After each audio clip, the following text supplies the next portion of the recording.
Yo, we have made it, Bears fans. It's officially game week. We're just 5 short nights away from the Bears-Titans season opener on the lakefront Soldier Field on Sunday. Wow.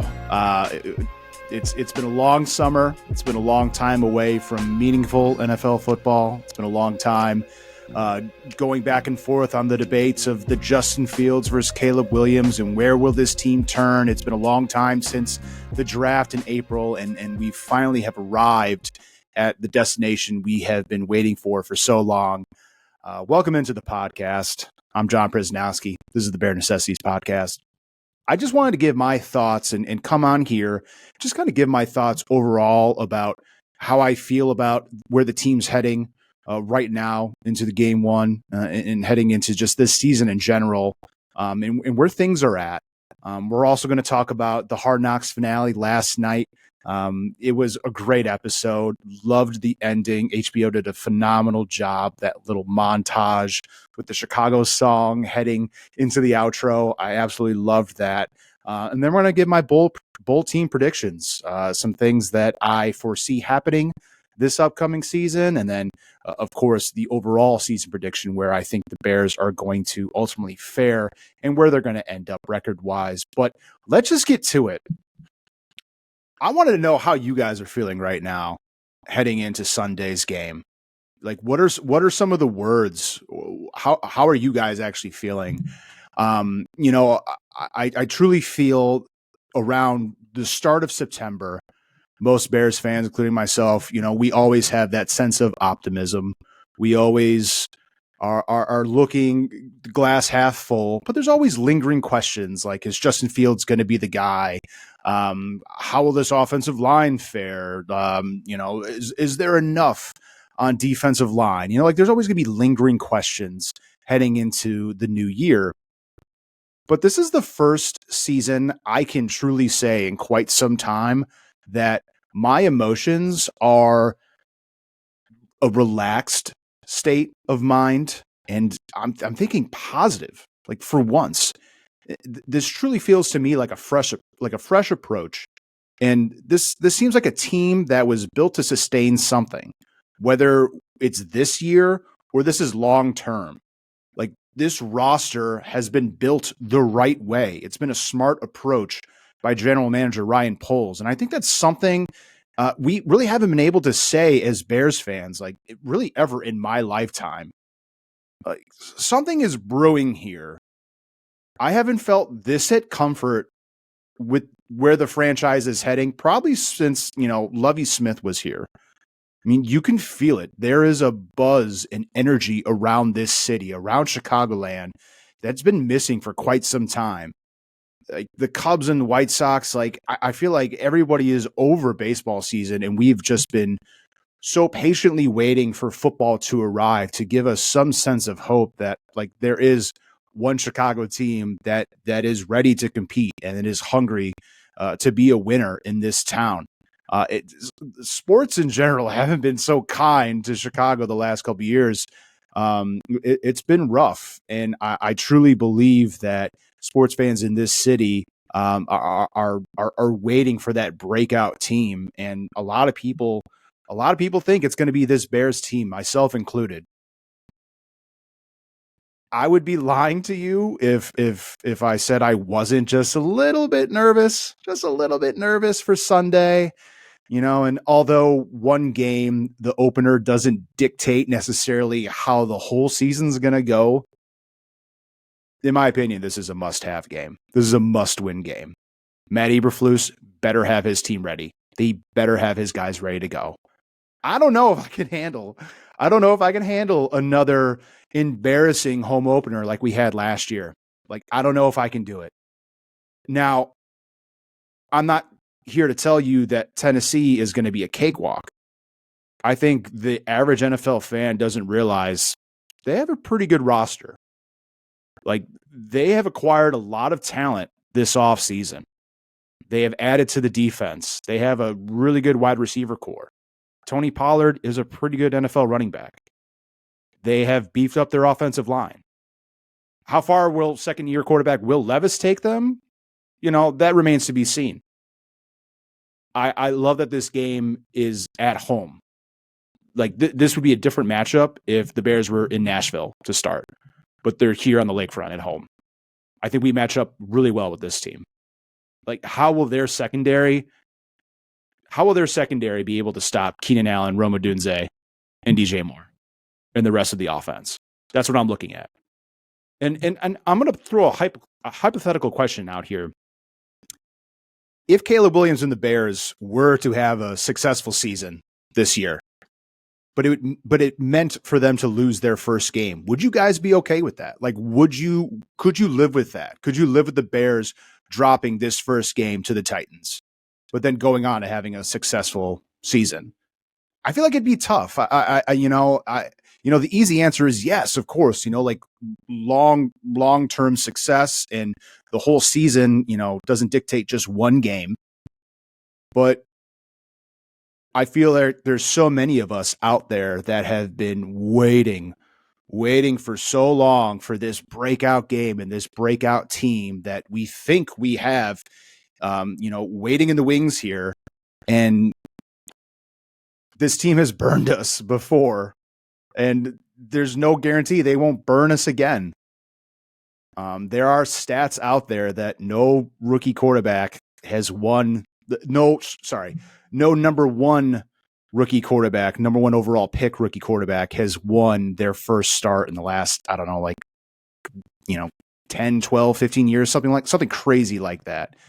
You got to go back to 2002. I think David Carr won his rookie debut with the Houston Texans. I truly believe if there's going to be any guy to break that trend, it's going to be Caleb on Sunday. I don't think that this is a blowout game, though, by any means. I think this is going to be a tough-nosed game. I think the Bears are going to pull this one out 27-24, something like that. It's going to be, come down to a field goal, essentially. I'm nervous. I'd be lying to say if I wasn't a little nervous. I'm jacked. I'm excited. I'm ready to fucking go. Don't get me wrong. I'm ready to run through a brick wall, especially after that Hard Knocks episode last night. And we're going to get to that in a second. But I'm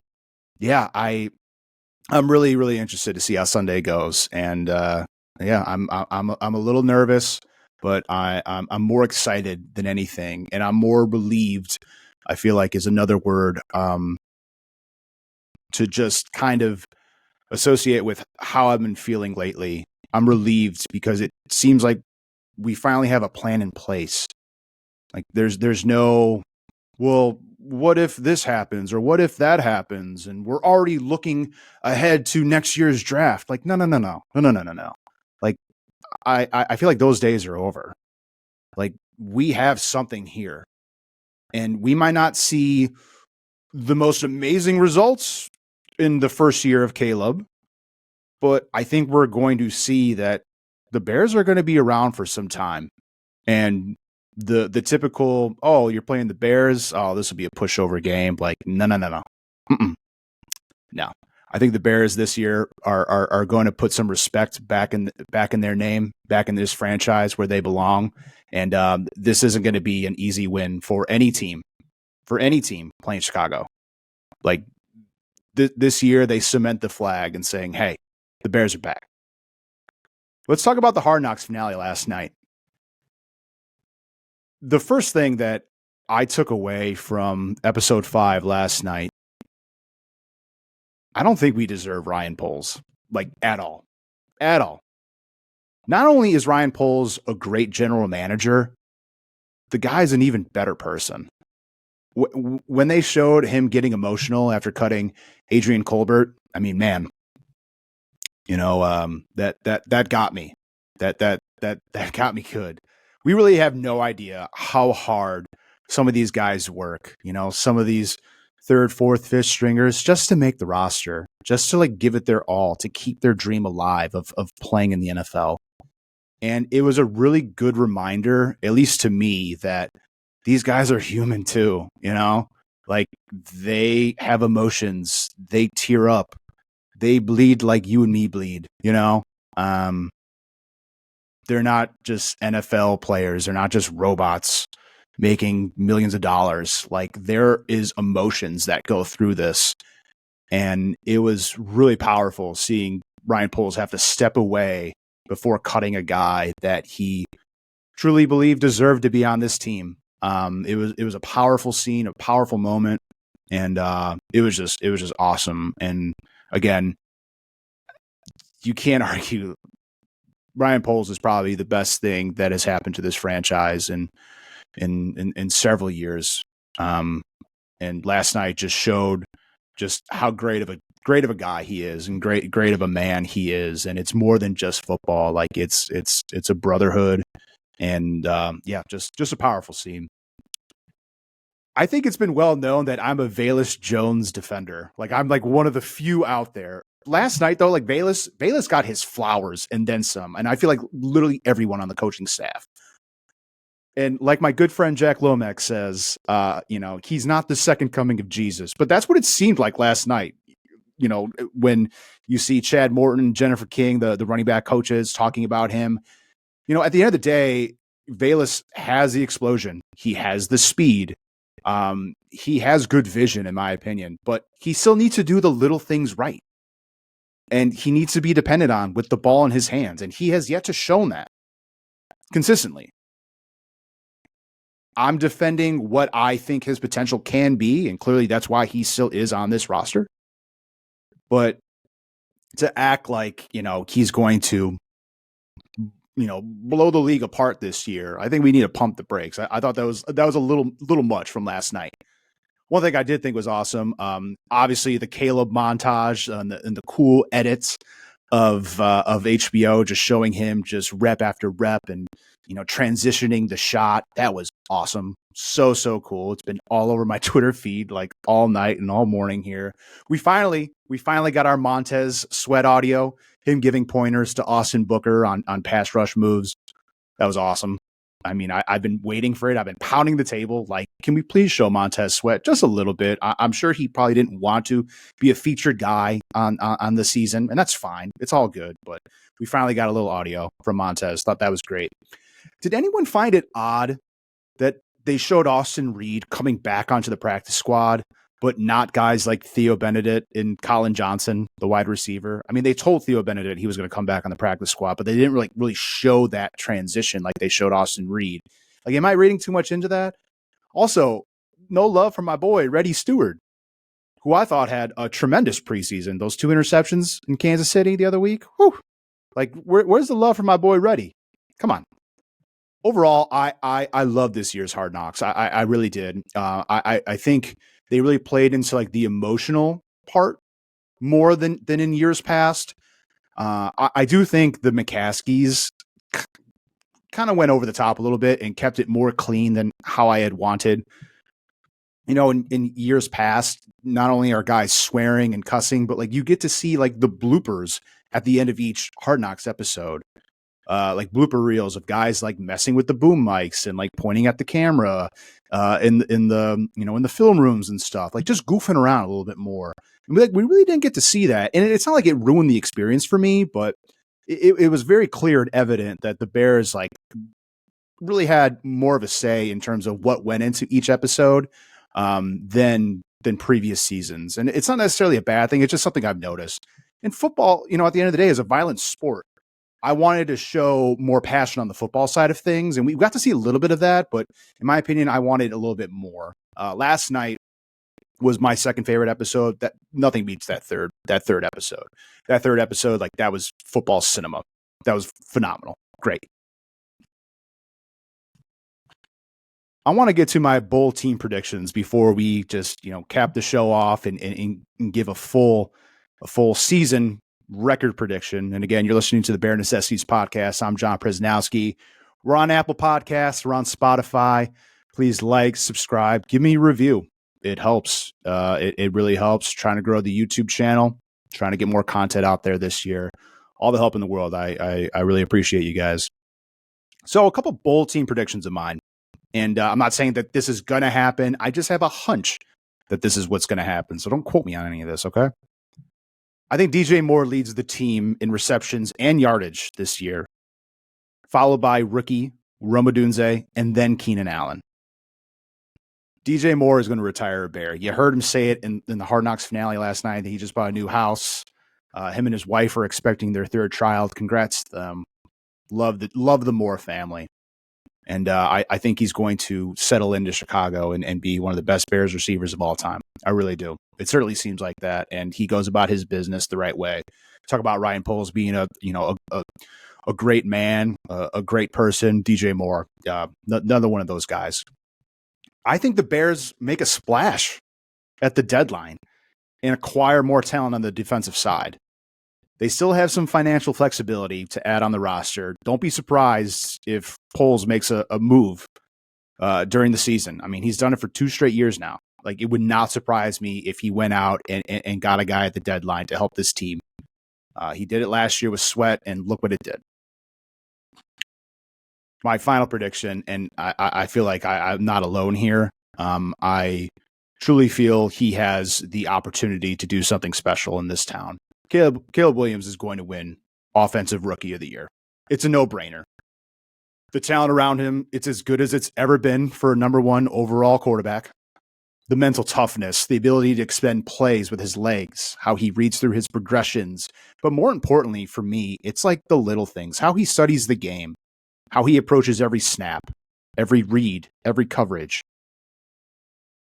I heard this on the radio yesterday, and it really stuck with me because it's so true. A caller called into one of the local radio shows here, and he said something along the lines of, I think most Bears fans in years past, when looking at guys like Mitchell Trubisky, Justin Fields, we would say, hey, we have a guy here with some really good athletic ability, and when he's in rhythm, he can be a really good NFL quarterback. But now with Caleb Williams at the helm, it's, hey, we have a pretty damn good quarterback who happens to be a pretty good athlete too. I want you to think about that for a second. We finally have a quarterback who happens to be a good athlete, not the other way around. Like, doesn't that sound better? Doesn't that sound more natural? Like, doesn't that sound amazing to say the Bears have a quarterback who actually happens to be a good athlete too? With Justin and Mitch, I thought both were pretty good athletes. Obviously, Justin is an amazing, phenomenal athlete. And I think most of us throughout Chicagoland are going to be rooting for him this year in Pittsburgh, no matter what happens with the Steelers this year. But doesn't that sound better overall? Like, we have a quarterback who also happens to be a good athlete, who plays the position at a high level, who plays quarterback first, and then uses his athletic ability. I don't know. To me, it just stuck. And to me, it's just like a stark reminder of where we were, where we've come from, and where we are now. And that just kind of speaks more to how I'm feeling entering this year. Like, we don't need to win the Super Bowl this year. Would it be amazing? Of course. But, like, let's be realistic here. This isn't a meatball Chicago Bears show. I think you all know me and who know me well. Like, that's not me. I keep it real with you guys. I don't think Caleb needs to have a CJ Stroud type of year. If he can just, beat Eric Kramer's rookie numbers, if he can beat Mitch's rookie numbers, the bar is set extremely low. Extremely low. He is more than capable with everything around him. There's no reason why Caleb can't win Offensive Rookie of the Year as quarterback for the Bears, and I truly believe it's going to happen. So with that being said, it's time for my overall season prediction. Again, I think a lot of you that listen to the podcast that know me have just talked to me about the Bears in general off air. I think you guys all know, how much this team means to me, how passionate I am, how much I wear it on my sleeve after a tough loss, how it's, more than just a game to me. Like, Bears football in a way resonates with who I am. Like, every season, no matter how good or poorly this team is, like, I wear it, I rep it, I feel it through thick and thin, through every win, through every loss. Bears win, right? Isn't that what Caleb said? Through thick and thin, Bears win. Yeah. I like that. I like that shit. That was cool. Anyway, enough of me getting all sappy. I'm the farthest thing from a Chicago meatball fan. Do I have a crystal ball? Am I here to tell you the Bears are going to win 10, 11, 12 games this year and contend for a Super Bowl with a rookie quarterback? Absolutely not. Like, let's pump the brakes. Let's get back to realistic expectations. What I can tell you, and again, I'm gonna keep preaching on this, is look at how far this roster has come, how much time, how much energy, how much resources have gone into rebuilding this thing the right way from the ground up. When Ryan Poles took over this team in 2021 to where it is now, it's nothing short of a modern day NFL rebuilding masterclass. And yeah, a little bit of luck sprinkled in there too, of course. Because of how far this team has come and where the roster currently stands today, this team should easily win 2 more games than they did last year. So where it stands right now, I'm predicting the Bears to finish at 9-8 and to get into the playoffs with that final wildcard spot. And to me, that isn't shooting for the stars. I think 10 wins would be an amazing season. And I feel like a lot of people are stuck on that 10-win number this year. I'm not quite there yet. I'm not shooting for the stars. I think this team still needs a little bit of time to grow and continue to work on the little things. And Caleb just needs to play. Like, he hasn't been playing consistent NFL football since November, like a couple of drives here and there, a quarter here, a quarter there in the preseason. Like, that isn't getting him better. Like, he needs to play full games. He needs to play a season or two, I think to really show how special he can be. And I think we're going to see small flashes of that, of course.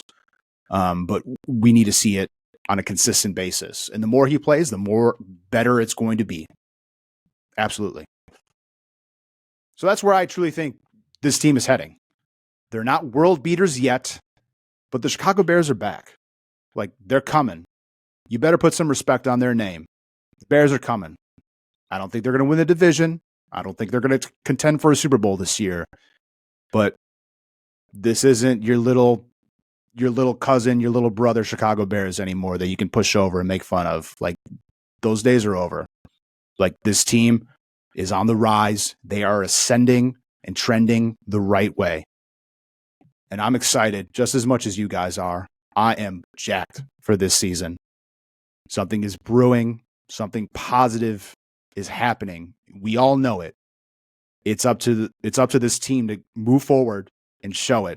And it starts Sunday against the Titans.